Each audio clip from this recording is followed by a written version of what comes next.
Nikiza wafuasi wa Gideon Moi katika chama cha KANU kuingia katika ushirikiano na chama cha UDA ili kuunda serikali pana.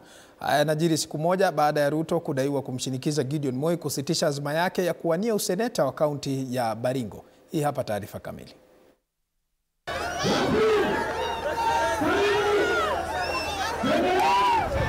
Siku moja baada ya aliyekuwa seneta wa Baringo Gideon Moi kujiondoa katika kinyang'anyiro cha useneta kaunti ya Baringo, siku ya leo ilikuwa ya kufana zaidi kwa Rais William Ruto kumtembelea Gideon nyumbani kwake eneo la Kabarnet.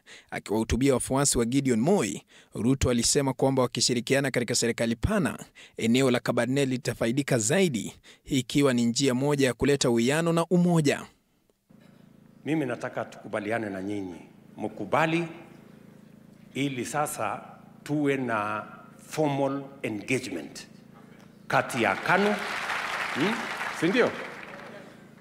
Ili KANU sasa iwe part of the government of Kenya.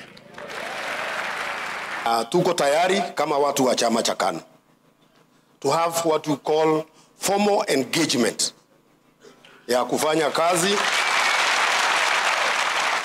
pamoja na wewe, pamoja na chama chako, na mipango ya kuendelea mbele tuko na wewe. Hii ni kumaanisha kwamba wawili hawa wakishirikiana, huenda Gideon akapewa nafasi katika serikali ya Kenya Kwanza, ndiposa washirikiane sio tu katika masuala ya siasa na pia maendeleo. Ruto alitumia fursa ya leo kuwaeleza wakazi wa Kabarnet kwamba serikali yake itaendeleza miradi ya maendeleo eneo hilo, ukiwemo ujenzi wa barabara pamoja na uwanja wa mpira. Ziara hii eneo la Kabarnet inajiri siku mbili baada ya Gideon kumtembelea Rais William Ruto katika ikulu ya Nairobi, ambapo alifanya mazungumzo na kuruhusu mgombea wa UDA Vincent Chebunet Chemitei kuwania kiti cha useneta kaunti ya Baringo katika kinyang'anyiro cha uchaguzi mdogo unaotarajiwa kufanyika mwezi ujao wa Novemba.